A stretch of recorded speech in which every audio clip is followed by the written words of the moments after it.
Tugenze ku kitabo kyaffe Paulo kiri mu ttu. Kye tugenzeeko. Mwasigadde mwennyonta gundi ono bazibumbira yakomekkerezebwa bubi. Nga abantu bagamba oba kyekyaddako ssente yazigulamu ki. Bwe yamala atawona alaga wayawasa yazaala abaana bameka.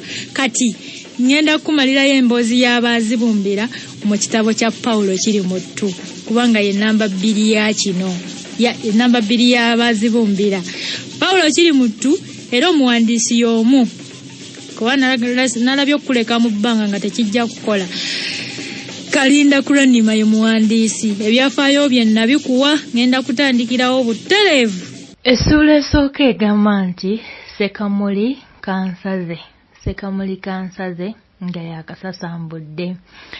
Mu kubuulira kwe Reverend Yeremiya Ziddawalime yayogerera eddakiika nnyingi nga tasalako.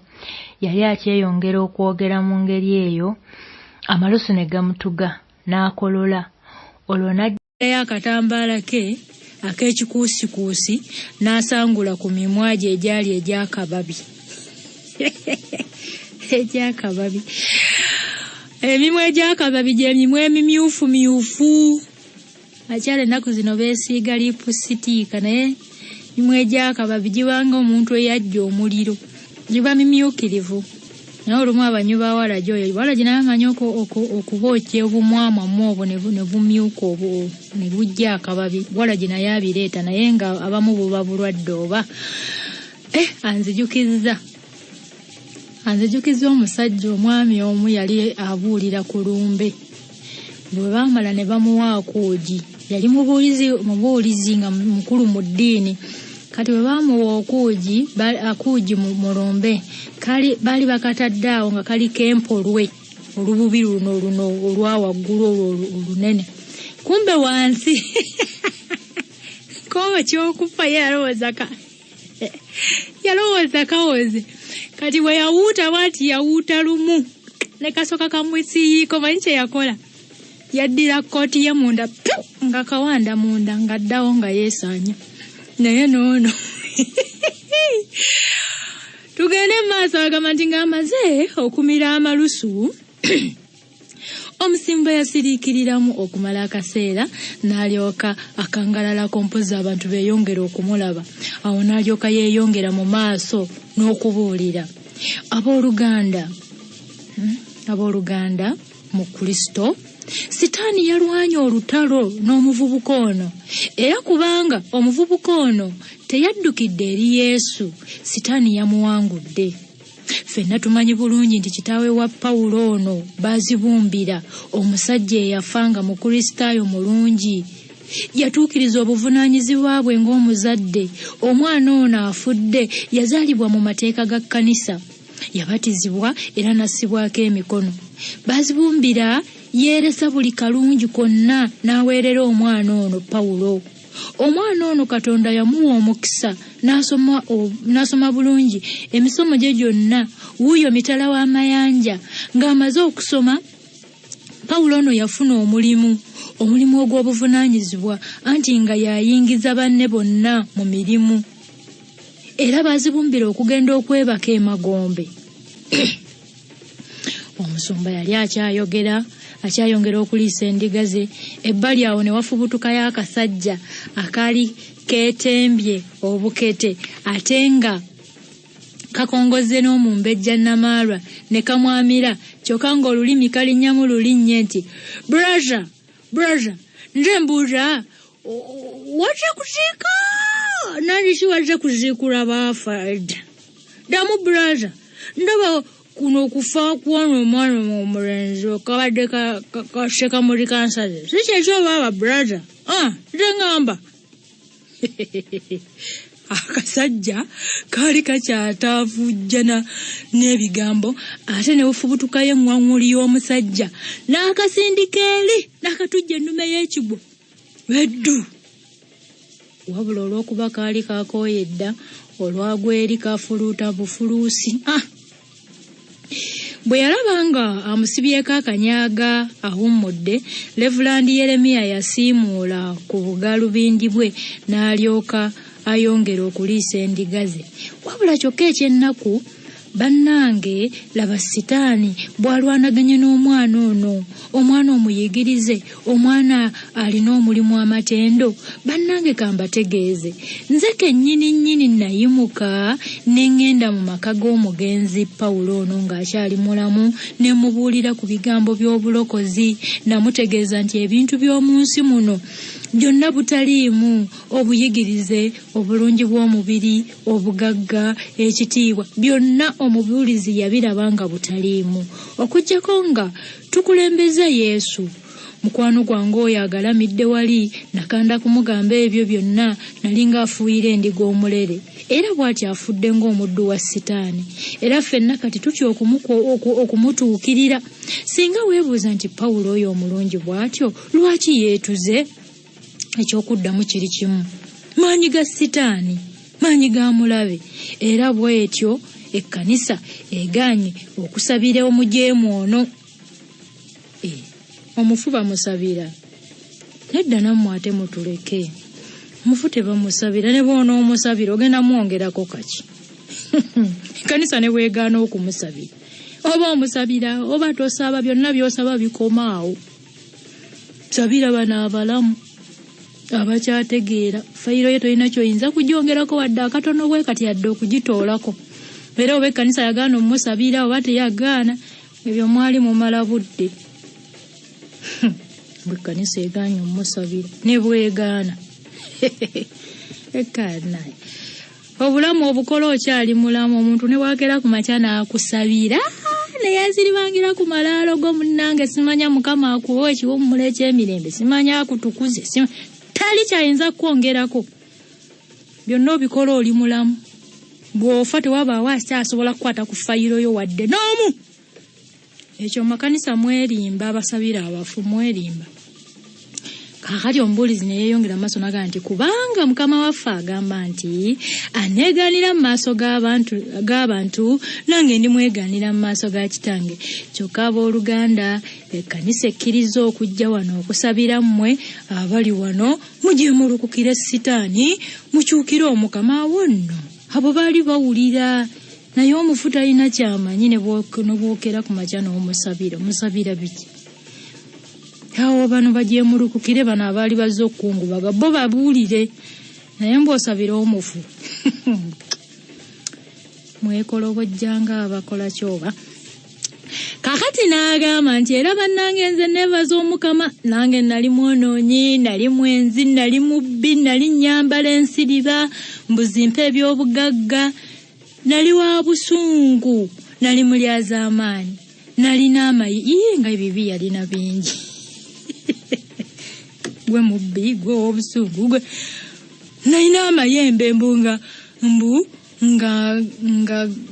nga agamu ga luzaalo, amalala gonna nga googalina, amalala ga bugagga. Kyokka ku lunaku olwo era nkyalujjukira bulungi, lwali lwa Ssabbiiti, ennaku z'omwezi 24 omwezi gw'Okitobba, omwaka ogwo ogwasatu mu ogumu, Yesu Kristo najja gyendi nandabikira. Bannange, nandaga omuliro ogwali gunnindiridde ku lunaku olw'oluvannyuma, ate nandaga ekibuga Sayuuni, maama gwe nga wali wa mukisa. Ne mpulira eddoboozi nga limbuuza nti, Yeremiya, omaliridde okugenda mu muliro guli? Toyagala kibuga kino? Ekibuuzo ekyo kyankuba wala. Mu butuufu nga nze ani Yeremiya waabwe eyali tayagala kibuga kya Katonda? Nakkiriza ne neenenya, ne njatula nti ndokose, ne njatula n'akamwa kange. Bannange abali wano ffenna, ffe baani abatayagala kibuga kya Katonda? Ffenna tuteekwa buteekwa okukyagala. Mu kumaliriza, Reverandi Yeremiya yabuulira abakulisitaayo beegayirira Omukama abasseemu omwoyo ogwagala ekibuga kino. Omugenzi Pawulo yaziikibwa mu lusaalu mu kisenyi ekyali kisimbidde ddala ku nnimiro y'emmwanyi eyanguli Kaawonawo. Jjukira Kaawonawo yali jjajjawo omwana ono Pawulo. Eyanguli Kaawonawo jjajja wa Pawulo yaziikibwa abantu mpawe baaga. Omulambo gwe Sensalire mutabani wa wa mwannyina ye yagusala ku wuzi teyasabirwa annange ate nga mumusabira biki teyasabirwa era omulambo gwe bagukubamu n'emiggo ne bw'ataali etuze era teyalisabiddwa temumusabiranga nze bwenfanga temutawaananga mbobeereyo muwe ekiwummula eky'emirembe mba ngenze kulwana naani emagombe yazingibwa mu kitentegere kimu bwe mummululu mpozi n'akakooyi mwannyina keyeeyambula abantu baziika kasirise era okuggyako mwannyina w'omufu n'ennambalirwa tewali muntu mulala yakulukusiza Pawulo ku zziga yali yeesalidde omusango munnange buli lwe weetuga oba ne weewa obutwa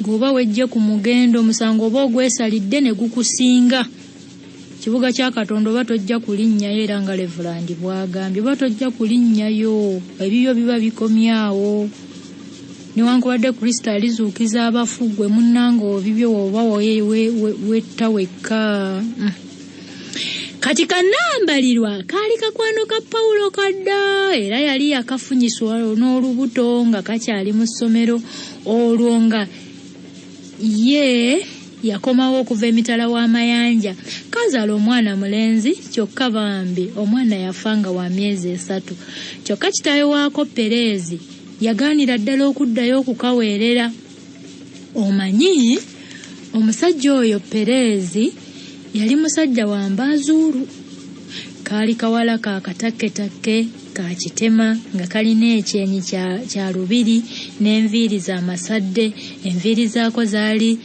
zitankuuse era nga zijjudde ebisubisubi kaali kambadde bulawuzi ya bbululu omusiiwuufu era nga njulifuko mu nkwawa nga wansi kakubiddeko ekiwalume kaali katudde wansi nga kakutamye mu nkolokolo y'ekisagazi ekisagazi tekyakasiiwa kyokka akaali mu ekisagazi kyokka akaali mu lusaalu olwo nga kawummuza ekyenyi kyako eky'empumi mu kibatu ky'omukono gwako ogwa kkono buli kaseera kaalenga kafukumula amaziga ekimugunyu eno nga bwe kanyiza mu kikubiro ky'omuwalume guli mwannyina w'omufu yali akatudde ku lusegere nga bw'akagumya era omufu nga ggwereddeko ettaka mulamu waako ono yakawembejja n'akatuusiza ddala ku ntaana okuyiwa ku ssaalongo waako ettaka kati bwe katuuka ku ntaana ne kafukamira era ne katema omulanga mu ddoboozi ery'omwanguka nti wowe Pawulo weeranze ekibaze wange maama wansunguwalidde ki okwetuga munnange wandimbuuliddeko munnange ondekedde ani munnange banaye abakazi bakaaba mbadde simanyi bukya gyeri maama gyetunula mbadde simanyi matooke gye gagulwa munnange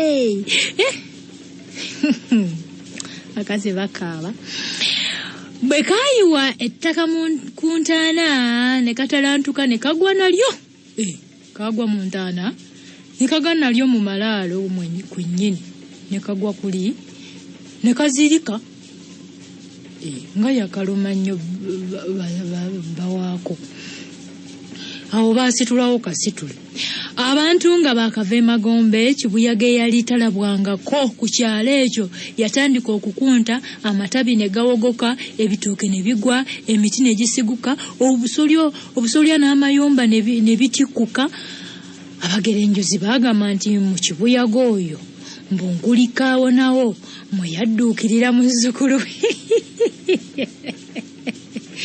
kati kaawonawo yafatalira namannyo mu kibuno kati nga n'omugongo gumukutuse alajja kimeona omuvubuka embula kalevu ana abantu nammwe mbw abagerenjuzi bagerenjula mbu yalyako mbu yajja mbupa seerera bakaba obandabira nnyo munnange bagambe naffe tujja tuli eno ennaku etuyonka butaaba bw'otuuka eyo batusiibuliranga bannanga abantu munonooza ebyo sitaani byabalimbalimba mbu omuntu tafa ebyo sitaani byabalimbalimba mbu omuntu tafa era ebigenda okubazikiriza nga mulaamirira emizimu Sitaani abalimbalimba.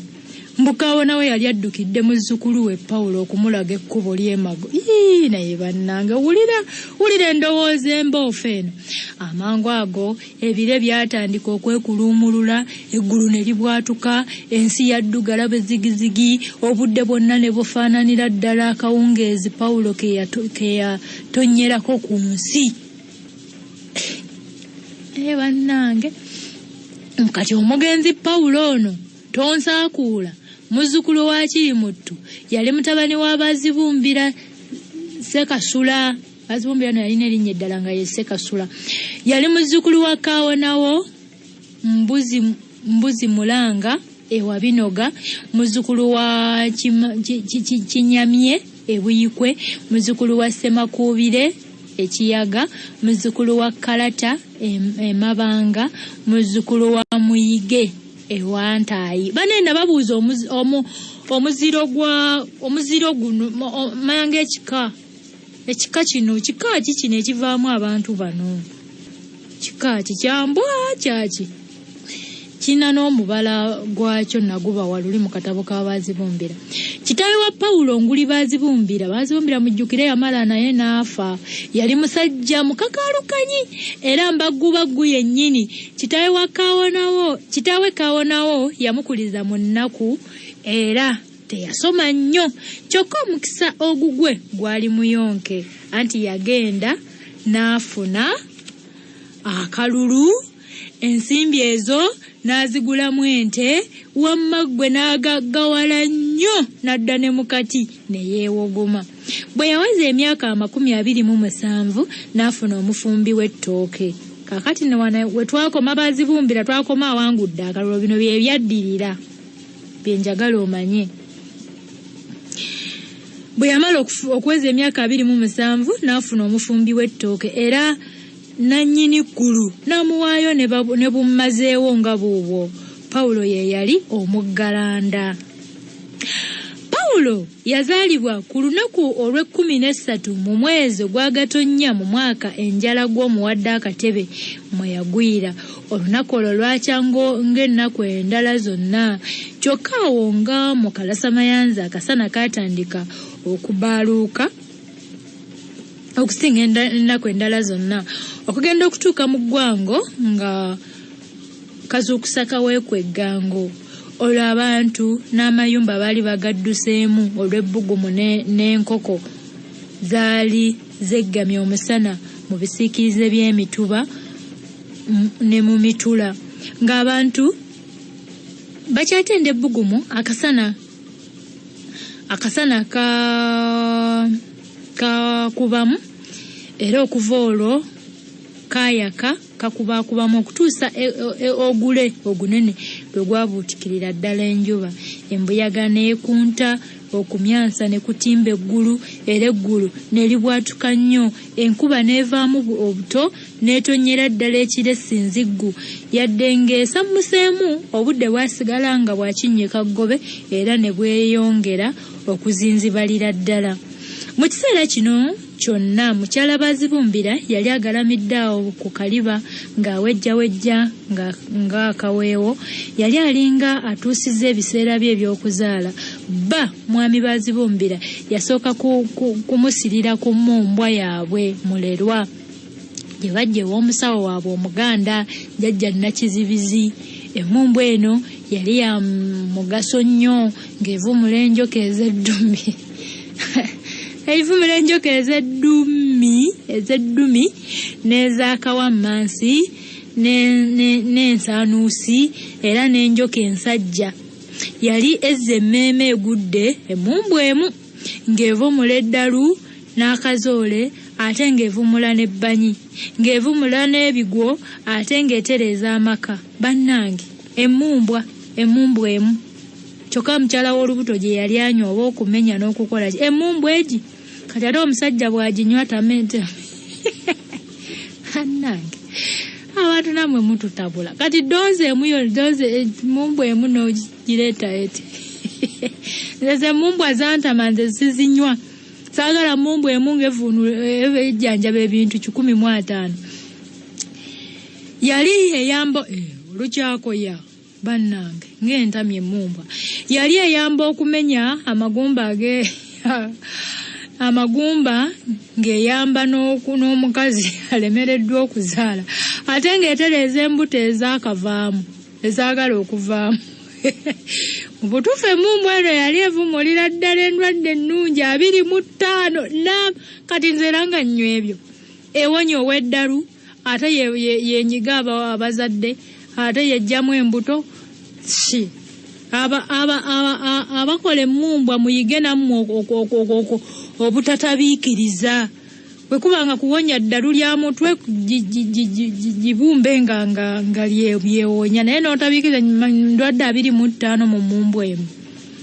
Mutuleke senammwe. Kati bwe yamala okumuwa ku mmumbwa nga bazibumbira, yeebagajja mukazi w'ekiwummulo mu ddwaliro. Eyo nno omukyala yamalayo akaseera kenkanawa. Tekabugumya na mboge ng'akubawo eddenzi. Bazibumbira ayagala nnyo omwana w'ono ayitibwa Pawulo. Kyokka ensonga siikulimbe nti nagimanya. Ate yesenga abazibumbira bwe yajja enkeera okulaba omwana yamutuuma Mazuuka. Erinnya lino lyali lya jjajja w'abazibumbira era kyeyava alituuma Pawulo, mbu kubanga omwana ono yali afaananye nnyo muganda w'oyo. Mu butuufu yali muzzukulu wa Nakasatwe. Abakulu abaali baalaba ku jjajja ono Mazuuka baamutendanga obulungi, mbu nga musajja muwanvu wa kiwago, mbu nti yalinanga ennyindo ya kiraalo. Musajja ne woba n'ennyindo ey'ekiraalo tebinyuma, mu amaaso ge nga manene era nga gali gitabuli gisigati mu kiwanga. Ebyo tebinyuma ku musajja. Ebisige bye nga bya nnanda, nfa tebitulye ebyo abakyala. N'amannyo ge nga gaakase ne boogaba nago mbu nga galimu n'akazigo ebyo byonna musajja ne bwoba n'obuzigo mu mannyo. Fe tubeegombako birala ebyo mulungi weebyo ebyammwe. Yali musajja wa Nankoba Bbirye ng'alina eddoboozi lya ggono era nga lya kyami. Eddoboozi likolo, manyi n'eddoboozi lirungiya ku musajja. Omusajja bw'obeera nga obwatuka bubwatusi nga tulina mulimu abasajja balina amaloboozi amalungi, oli otya nnyabo n'owulira nga lise naye ebyo awo nno ddoboozi lyowaali lyogera. Naye mbu ennyindo ya kiraalo buzigo mu mannyo ku musajja bikola.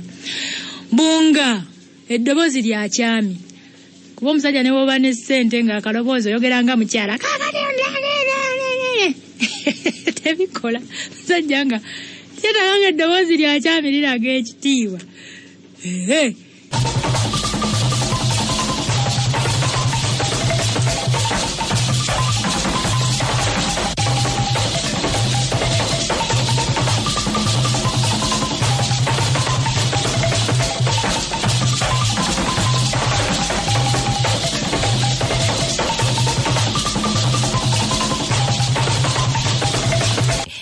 Munnange omusajja ono Mazuuka yali yakutuka ekiwalaata.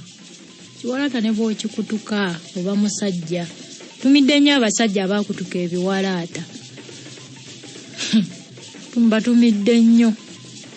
Nazi kuno ng'okutuka ekiwalaata ssebo obubamu ne kasente naye ennaku zino ba myaka 3 be bakutuka, myaka 27 bakutuka ebiwalaata. Yalina ekiwalaata eky'ekigagga era ddala yali mugagga bifeekeera, ate nga muyizzi kungwa ow'entoozo era nantasubwa. Yali mutabaazi omuzira kayingo nga tayimba yeereka atyo. Omuzinyi Nakinku esaagala basajja bazina ku mikolo beetinkuula ng'abakazi. Saagala nawe gyandiyo yafumiddwa musikazi bamuzinyi wa ku mikolo. Saagala ze basajja bazibeetinkula. Newaffe eyo twamulina naye siba ekisenso n'alyoka atinkuula enfuufu nga musajja. Nze nno nalwawo n'okulowooza nti musajja, nze ndaba yeesibye ebikooyi wansi ayambadde obubulawuzi waggulu. Nze nalwawo okulowooza nti musajja, nze ndaba ng'omukazi. Mbu yali muzinyi Nakinku. Nze saagala sajja bazina ku mikolo. Kaakati mbu Pawulo yakulanga wanyanjulira, yabatizibwa wa myezi 6. Era Reverend Yeremiya ono Zidda Walime ye yamubatiza. Namuteekako omusalaba mu kyenyi nga bwamukuutira ku myezi 6 obutakwatibwanga nsonyi, okwatula nti akkiriza Kristo era n'okulwananga amasajja n'ebibi bya Sitaani. Kati omwana myezi 6, abakulembeze b'amaddiini nammwe mutugire.